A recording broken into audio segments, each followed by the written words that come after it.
It's episode 553 of the Locked On Texas Rangers podcast. The Rangers have some new signings, one major league signing to a multi-year deal, and a whole bunch of minor league invites. I'm going to get to why those are important, what's left on the boards, what the Rangers missed out on, and what they need to do next. All that and more on this episode of Locked On Rangers. Let's get into it.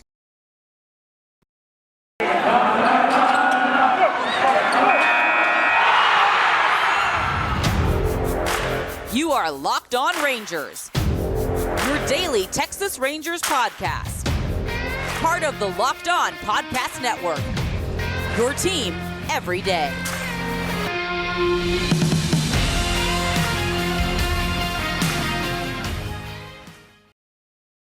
You are Locked On to the Texas Rangers. I'm your host, Brice Paterik, here in my fourth season entering with the Locked On Podcast Network, hosting this show, your team every single day. Thank you guys so much for making Locked On Rangers your very first listen every single day. And if you're not already, go ahead and follow me on Twitter at Brice Paterik, follow the show at Locked On Rangers, and subscribe on YouTube or wherever you get your podcasts. We're closing in on 600 subscribers on YouTube. Very excited. I'm pretty sure we're going to hit that by opening day. We got several weeks left until that, but the Rangers have a whole lot of new signings. So I want to get into that, who the Rangers have signed, and there's a lot of stuff to get into since I last talked on, I believe Tuesday was when the episode dropped. But let's start with the first and only major league signing since the last episode. The Rangers signed Brad Miller, a veteran infielder, to a 2-year major league contract. They also have a bunch of minor league invitations to their camp that they have sent out since the last recording of this podcast. So let's just get into them. There's outfielder Jake Marisnick. There's left-handed pitcher Matt Moore, left-handed reliever Brandon Workman, right-handed reliever Greg Holland, right-handed reliever Dan Winkler, and of course the great Charlie Culberson. Yeah, there's a lot of these non-roster invitees. The roster with Brad Miller, that basically signifies it's set.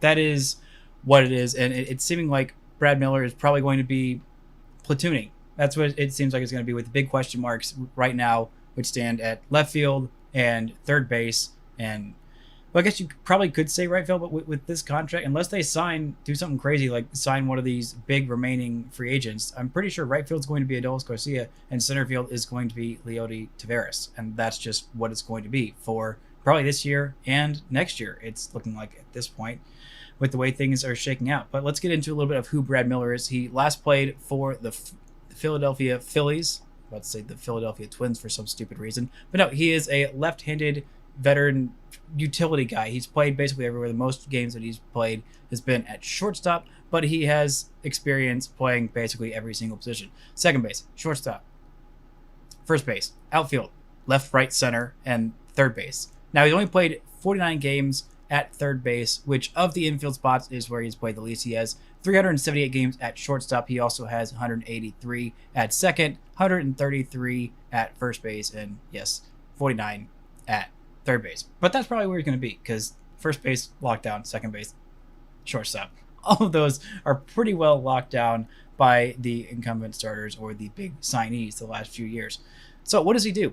He hits righties. He hits righties pretty well, and he's done that basically for his entire career. Last year, he did that very, very well. But for his entire career, he's got a 780 OPS in 2,500 plate appearances against right-handed pitchers, and in 718 plate appearances against lefties, he's got a 610 OPS. So that's 170 point swing, I should say. Last year, it was just even more drastic. Last year, he had an 842 OPS against right-handed pitchers in 297 plate appearances, only 80 plate appearances against left-handed pitchers where he had a 538 OPS. So that is a 304 point difference in OPS. In those 297 plate appearances, like I said, 842 OPS. He also had 16 home runs, 3 triples, 8 doubles, a 354 on base percentage. So he is pretty much going to be the guy who crushes right-handed pitching, whereas Andy Ibanez is likely going to be the one who is crushing the left-handed pitching, because his splits were also pretty drastic last year. I didn't realize it until I went more into the numbers. I knew he was a little bit better against lefties. I didn't realize to what degree. But last year in 42 games, 97 plate appearances against lefties, he had an 898 OPS versus righties, a 674 OPS. So that's over a 224 point swing. 3 home runs in that span, had a slash line against lefties. It wasn't just like the slugging or the on base, it was the everything. He had a batting average of 344 against lefties, a on base of 371, and slugged 527 versus righties. He had a 238 batting average, 293 on base, 381 slugging percentage. So he still could slug a little bit against righties, but man, those numbers are just very, very drastic. And so it makes sense for him to be a 1-year deal, a 1-year platoon, because as we all know, Josh Young is coming. He is going to be up next year. Praying for health that he gets through all of this stuff, all of this shoulder injury. He's probably going to be back some point to DH towards the back half of the season, maybe the middle of August. Maybe he comes up and makes a major league cup of coffee, but at this point, we know neither of those guys, Brad Miller or Andy Ibanez, is going to be the starting third baseman next year, assuming that Josh Young is healthy, which he probably should be.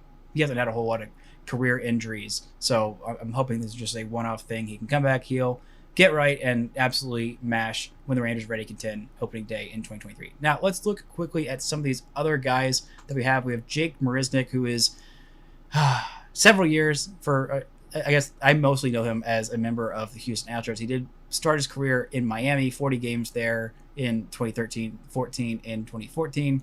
But the only place that he's played more than 100 games in a season is in Houston. He was there from 2015 all the way to 2019. So he allegedly won a ring when they did in 2017. Still not sure about that. But last year he spent time with Chicago, 65 games there before being, I believe, cut after 144 plate appearances. Then played 34 games in the season with the San Diego Padres, 54 plate appearances. So not really a whole lot of starts for him. Mainly just a whole lot of off-the-bench defensive replacement, which that's what he is. He is a center fielder who provides a whole lot of defensive value, not a whole lot of offensive value. His best offensive year, he had an 815 OPS, just kind of out of nowhere in 106 games with Houston in 2017.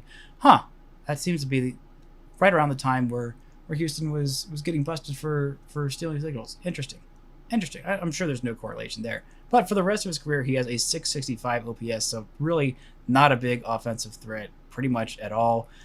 But really not a big offensive threat at all in the last 34 games of the season with San Diego. He only had a 472 OPS there. He did have a 731 OPS in the 65 games with the Cubs. I'm not really sure why they cut him. It's not like the Cubs were doing anything last year, and he was, fine. He's going to be 31 this year. Plays a lot of outfield.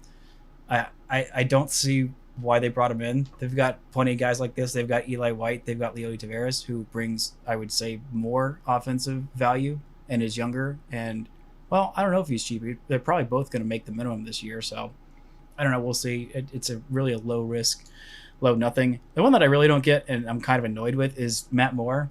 You might remember Matt Moore from his very forgettable stint in 2018 with the Texas Rangers. Had pitched in 39 games, 102 innings, had a 6.79 ERA. Yeah. And you'd think, oh, well, he surely would have been out of the big leagues by then. Well, no, Detroit had him, pitched in a couple of games, didn't pitch in 2020, then 2021 came back and was with the Phillies. And for some reason was still in the rotation at the end of the year because he did not do well. 73 innings for them last year, a 6.29 ERA. It's just, I don't understand why they thought this is the guy that we need to bring in. There's still a few options, and I'm going to get to who is available. But you already have Colby Allard, who is a much better, younger, and, less maddening version of Matt Moore. I really don't get this one, other than maybe you want some AAA depth. That is the only reason this makes even a little bit of sense. You also have Brandon Workman, who is an Arlington, Texas native, went to Arlington Bowie High School, graduated from the University of Texas at Austin, has won 2 World Series. One of those, I believe, was with Boston, and the other was, maybe both of those were just with Boston. Yeah, because he was with Boston from 2013 all the way to 2020. Also spent a little bit of this year, spent some time in Philly in the back half of 2020, began the season with the Cubs, then ended the season in Boston. It's just a fine lefty reliever. I don't know, might make the end of the bullpen worth a look. Local kid. Sure, fine. Nothing that spectacular. There's also Greg Holland, who the Rangers signed, who is a World Series winner, a multi-time All-Star, 3-time All-Star, actually 2013, 14, and 2017. Last year he was with the Royals. Not a great season, but he was great in 2020. He's been kind of bouncing around between either having a great season or a terrible season. So the Rangers betting on, all right, let's give him a minor league invite. He was so good as a reliever at his peak in 2013 and 14. that he finished top 10 in Cy Young voting. He even finished top 16 in MVP voting as a reliever. It was some incredible stuff what he was doing. I mean, 2013, he had a 1.21 ERA in 67 innings and 103 strikeouts. The next year, his next All-Star season, at age 28, he had a 1.44 ERA in 62 and a third innings with 90 strikeouts. Guy was just unreal and unhittable. He was also an All-Star in 2017 with the Colorado Rockies.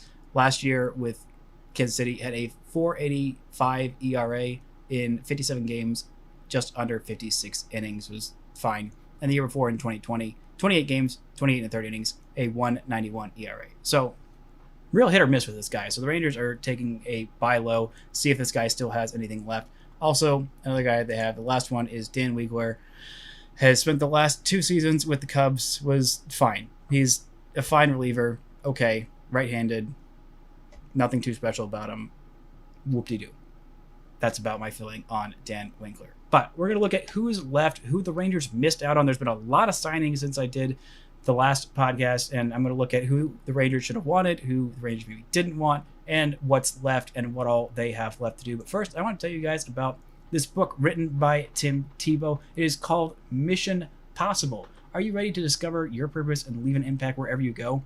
Mission Possible, written and read by New York Times best-selling author and athlete Tim Tebow, encourages you to find your inspiration, pursue your passion, and create a life for yourself that counts. Ignite a new spark in your life through this new inspirational listen.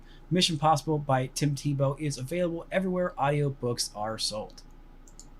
Now, there has been a lot of signings since I last recorded this podcast. In case you've missed all of them, you've just not been on twitter.com. First off, I applaud you on your, self-care. Taking care of yourself, twitter.com is a bit of a mess. But if you're on there, you might as well follow me at Brice Paterik, follow the show at Locked On Rangers. But if you're not on there and you have missed out on all that's going on, or you've been so enthralled with March Madness or some of the other sports that's been going on, I'll fill you in. I don't even mind. But the primary outfield target that I wanted from the start of this offseason, Seiya Suzuki, is gone. Off the board, there was a report that he was signing with the Padres. That turned out to be false. He poked some good fun at it on his Instagram account. There are also reports that he allegedly wanted to be in a warm climate, which, unless he doesn't understand what a warm climate is, then that was false, because Chicago is not what I would call a warm climate at all. So he signed a 5-year deal with the Cubs. It's really frustrating. I think it would have been really important to get him. He could have been a huge offensive impact on this team for years to come. Not only now, which would I think this would have been a really great position for him. The Rangers obviously had a pretty good experience, at least the Ranger front office and the team had a pretty good experience with Yu Darvish and bringing him in. And they also had a pretty good experience with Shin-Soo Choo, bringing him in and, treating Asian players well and knowing what it takes to get them. They were obviously pretty high on the last 2 big Asian signings that came over in Shohei Ohtani and also Ha-Sung Kim. I wanted both of them. I got neither of them. It's fine. I'm actually not fine. I'm more fine with how Kim turned out. Better defender than I thought. But gosh, the Rangers signed Ohtani. That would have been absolutely amazing. But I think that's a huge loss for them. Kyle Schwarber, some people were wanting Kyle Schwarber. I did not, because the DH position is already pretty well locked down at this point, I'd say, by Billy Calhoun or Cole Calhoun, whichever Calhoun you think has worse defense. Schwarber signed a 4-year deal with the Phillies, which I was mistaken. He was not there before. I was thinking, but I got them and the Nationals confused. All those NLS teams, NL East teams that wear red kind of confused me. I also wanted Eddie Rosario, now world champion. But no, makes sense he's going back to the Braves. He had a pretty good stint there, signed a 2-year deal to go back to them. Freddie Freeman, it looked like the Rangers might kick the tires on him once they missed out on Seiya Suzuki, and they also missed out on Clayton Kershaw. But no, he signed a 6-year deal to go to the Dodgers, which I think is higher average annual value than Matt Olson's extension with the Braves, which very confusing. I think it also might be higher average annual value. Matt Olson's extension might be. I don't know. I'm just very confused by the Braves just not completely backing up the Brinks truck for their homegrown star that literally just won a World Series with them. Really makes absolutely no sense to me. But, now the Dodgers are going to be even better. So sucks to suck if you're in the NL West. But They also missed out on Zach Greinke, one of the better remaining pitching options. He signed a 1-year deal with the Royals, which good for him going home. Looks like the Royals might actually be contending this year. I'm not really sure what the heck's going on there. They made some confusing moves, but it looks like it might be some good moves. Anyway, Kershaw also signed a 1-year deal to go back to the Dodgers. Matthew Boyd is also gone. Yusei Kikuchi also gone. Trade target, Sonny Gray has been traded to the Twins, so that's not happening. The Mets have traded for Chris Bassett from the A's. There are still a couple of guys that are on the market, and I'm going to get into who all is left because the Rangers still have a couple of things to do. It really hurts missing out on quite a few of these guys. There are still some options, and I'm going to get into what those are and why the Rangers need them now as opposed to waiting for later to sign some of these big position players. But first, I'm going to talk to you guys about Rock Auto. With the ever-increasing number of makes and models, it's impossible for your local chain auto parts store to stock all the parts you need. Large are often pointless or seemingly intimidating questioning, and wait for the person behind the counter orders parts on their computer, choosing only the brand their warehouse happens to carry. You have access to computers with access to rockauto.com at home and in your pocket. You can save time and money when using Rock Auto. Why would you spend up to 30, 50, even 100% more on the same parts from a chain store or a car dealership? What are you doing? You just got to go to rockauto.com. They're a family business serving do-it-yourselfers for 20 years. Their prices are reliably low for every single customer. They've got everything that you need. So go explore their easy-to-use website today and find the solution to your auto part needs. Go to rockauto.com right now and see all the parts available for your car or truck. Right, Locked On in their How Did You Hear About Us box so they know we sent you. Amazing selection, reliably low prices, all the parts your car will ever need at rockauto.com. Now, what do the Rangers need? At this point, it looks like their rotation is pretty much set. They feel comfortable with what they're going with. They have Spencer Howard at the 1. They have probably Dane Dunning at the 2, Martin Perez at 3. Then they have Taylor Hearn in the 4 spot and Spencer Howard in the 5 spot. Now, that's all well and good and whatever, but there's still a part of me that thinks, Taylor Hearn hasn't pitched over 100 innings in many, many years. Same with Spencer Howard. I don't know that Spencer Howard ever has in his professional career. And I'm not sure he even did it in college. So that guy needs to build up some arm strength. We saw what they did with Dane Dunning last year, who was coming off, obviously, a shortened season in 2020, and was coming off an arm injury even before that.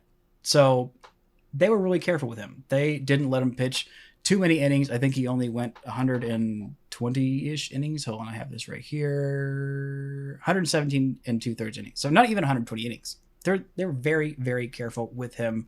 But he was able to be very efficient and go deeper into games. That's something that, as much as I like Spencer Howard, I like his potential, he hasn't been able to do. And that is all of what 2021 is going to be about for him. And Taylor Hearn, who did very well in his spot as a starter, kind of fell off towards the end of the season. His last couple of starts, he was really, really good in his first 5-6-ish starts. But in the final couple of starts, I think he showed that his arm was tired. He hasn't pitched that many innings, even in the big leagues at all. Last year in 2020, he pitched only 17 1/3 innings. In 2019, he only pitched 1/3 of an inning at the big league level. And in the minors, let's see, when was the last time that he threw 120 innings? He only did it once, and that was in 2018. That was between in the season where he got traded from Pittsburgh to the Rangers, pitched all the way from rookie ball to high A to double A, and even a little, actually, no, scratch that.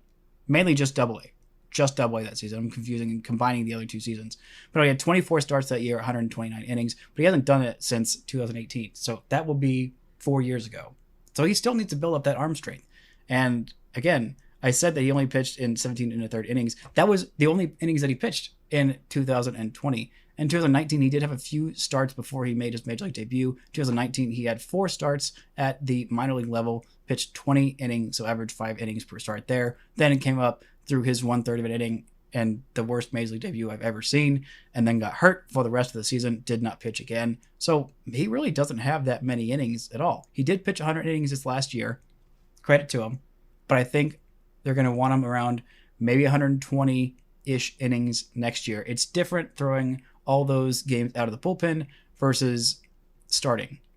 I mean, he had 11 starts last year and 31 games out of the bullpen. So he did pitch pretty efficiently when he was doing it, but I think they're going to be really careful on his pitch count like they were towards the end of last year when he actually was starting. He was going deep into games because he was being efficient. But again, I do think they're probably going to need one more starter. I wouldn't be surprised if they try to do a little bit of a combination thing with Spencer Howard and Taylor Hearn.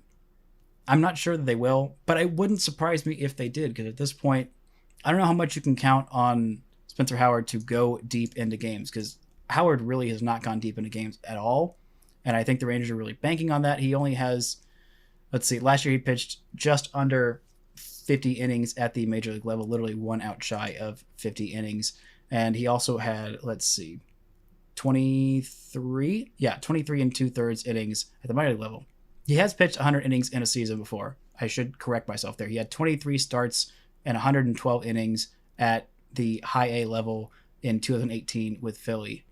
So he has done it before. He did have 70 innings the year after that. So this year he was right around 74 innings. I don't know. My math off the top of my head is not necessarily super great, but I think that's about the amount of innings that he was at last year. So if he can get to 100 innings this year, I think that's a win. And if you can feel comfortable about him keeping his velocity going deep into games, you might have to scratch him quite a bit. So maybe having another guy like Colby Allard there, I think there's going to be a lot of combo-ish starts with him. And Colby Allard, he showed that he could do that pretty well. As a starter, I didn't like what I saw from him, but out of the bullpen, I really liked what I saw from him. And him being kind of a tandem-ish starter with him, I think that might be a really, really great role, because you have the lineups all slated with a bunch of lefties getting ready to mash Spencer Howard at righty, and then you throw him out there for, he goes maybe 3-4 innings. That'd be great.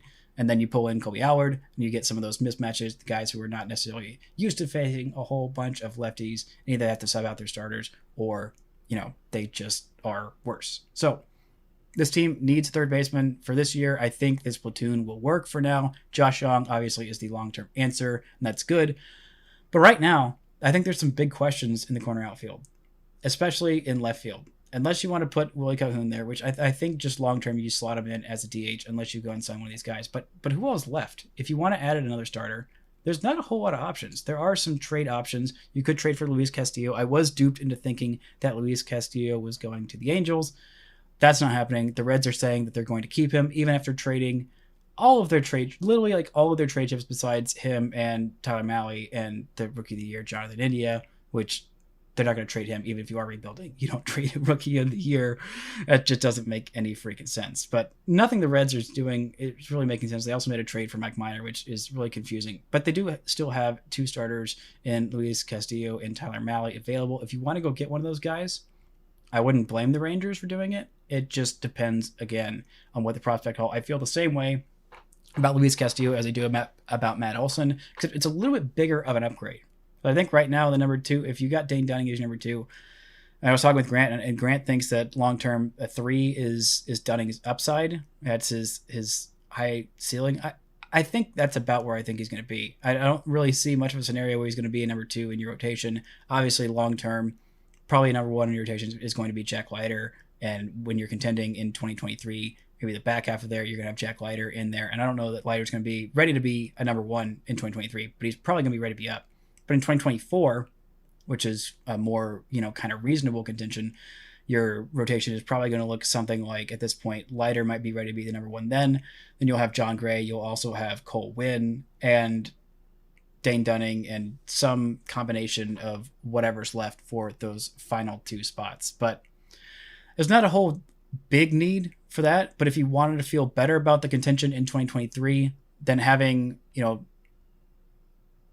John Gray as your number 1, I'd feel pretty decent about that. But you have a 1-2 of John Gray and Luis Castillo, I'd feel much better about that. I don't think the Rangers are going to be super in on Frankie Montas. I think the asking price is going to be pretty high because that's basically the last trade chip, one of the last trade chips that the A's have to play. They've already dealt Matt Olson. They also dealt Matt Chapman to Toronto. But at this point, I think that asking price is going to be pretty high. It might be high with the Reds. I don't know. The Reds don't know what they're doing, and I think the Rangers should go and take advantage of that and go get either Tyler Mahle or Luis Castillo because I really, really like them. But if it is going to cost Cole Winn, like I said when I was talking about trading for Matt Olson, I don't think that that's necessarily worth it because that guy is going to be very crucial.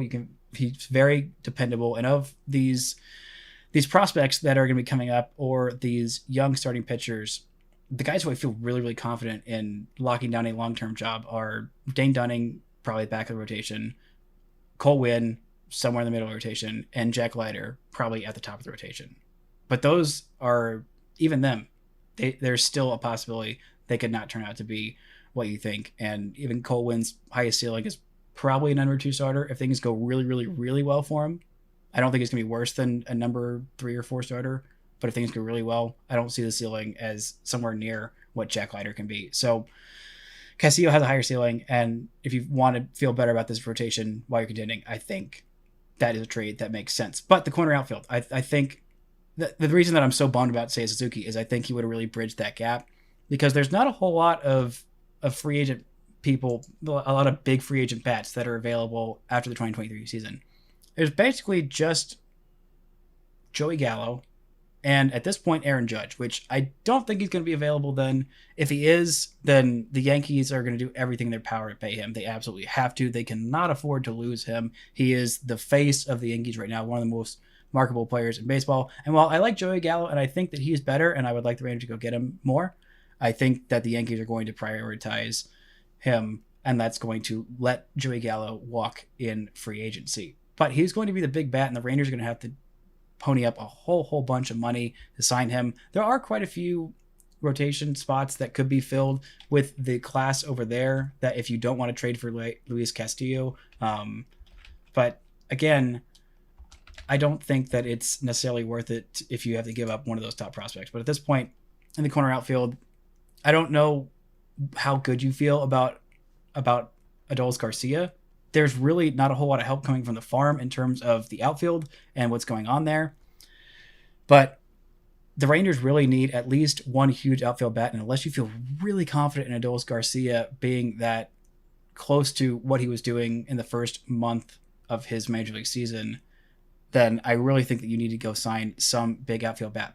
But anyway, all that to say, who's left? There are a few guys that are left. I mean, Nelson Cruz has gone to the Nationals, which I would have really loved that. I would have really loved a Nelson Cruz reunion. But at this point, there's basically 2 big names that I think the Rangers are even considering.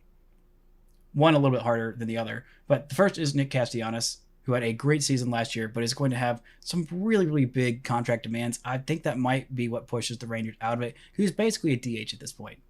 He's basically a DH. And, you know, he's a right-handed hitter, so you're not going to platoon him at the DH with Willie Calhoun, especially with what you're going to pay him. I don't think you'd have to, because he's a really, really huge offensive force, and I think that would make this lineup immediately one of the better lineups in the American League West. I think that might vault them into the top 2.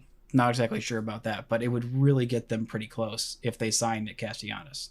But I don't think they should, and I don't think that they will. The other is Michael Conforto, who had a bit of a down year last year, who is a guy who I've had my eye on. Still can't really believe that the Mets let him go, but Conforto had a pretty solid major league career. I want to say that he's been an all-star. Yes, in 2017, he had an all-star season, a 939 OPS that year. Last year did have a down year. I was remembering that correctly. 125 games, a 729 OPS, which was just a little bit above his career low, which was back in 2016, his first season where he played over 100 games.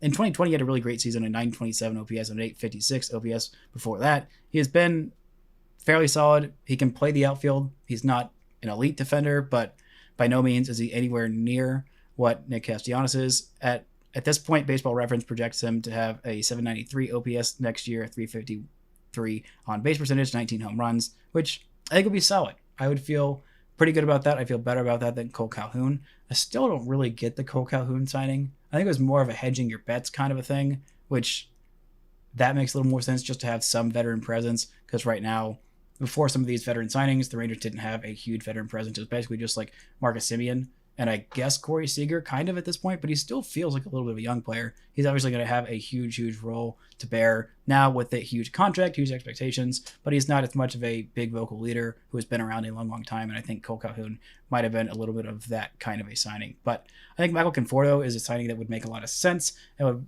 make me feel a little bit better about the Rangers' future, because in the next couple of years, there are some top guys that I have as outfield prospects, but unless you're going to switch Ezekiel Duran to a corner outfield or maybe a center field, then the Rangers, what they're going to get from their offense in the outfield is a little questionable for the next couple of years. And I think you can't really contend if you don't have at least one big bat in your outfield. And as much as I love the Odie, I don't think he's going to be that. As much as I love Adolis, I'm not sure he can be counted on that at this point. You can bet so much on that. And Cole Calhoun, I really don't think is going to provide that. He is just more veteran presence / platoon. But at this point, I think the left field is going to be Cole Calhoun in left field, platooning with Nick Solak. So Nick Solak is going to hit against the lefties, and Cole Calhoun is going to hit against the righties because both their splits are pretty dramatic. Assuming that Nick Solak even stays on the Major League roster this year, because I think there's some real question about that. Hoping that the new hitting coaches can make him anywhere close to what the Rangers thought they would be getting in him when they traded for him from Tampa Bay. But again, at this point, I think left field and third base are going to be platooned. I'm not sure the Rangers have any more moves to make at pitcher. There's really not any starting pitchers that I feel super great about trading for. I mean, there is Michael Pineda, who's 33, Tyler Anderson, who's 32, Danny Duffy, who's 33. If you really want to go get somebody, I don't know. Maybe Zach Davies, who is 29, had a 1.5 WAR season last year. Maybe that's a guy you think about. But still, I don't feel super duper great about that. But again, if you are intent on giving both those guys who have not had a huge innings workload in Spencer Howard and Taylor Hearn their own starting spot in the rotation and seeing where that goes from there, I totally get it. And that's something that you should commit to. This year is about getting to about 500. Get close to 500, and that's the goal. You've had a successful season.